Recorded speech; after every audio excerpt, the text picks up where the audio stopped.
تصدق انك راجل حفا بقى. انا راجل. طب اتفضل اطلع بره بيتي. استهدوا بالله يا جماعه، ده انتوا اخوات. تمام. تعالى يا واد يوسف، انا اقول لك سر على ابوك. ايه يا عمي؟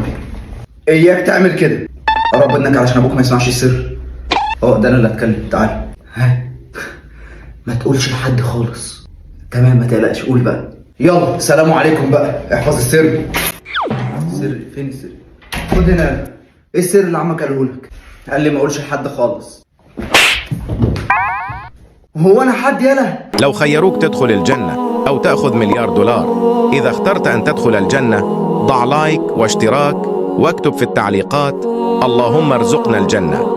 أما إذا اخترت أن تأخذ $1,000,000 فلا تضع أي شيء. قول لي عمك قال لك ايه عليا؟ قال لي ما اقولش لحد خالص. برضو؟ لآخر مرة بقولها لك.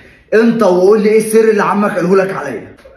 خلاص يابا انا هقول لك. قال لي ها ما اقولش لحد خالص. يا ابني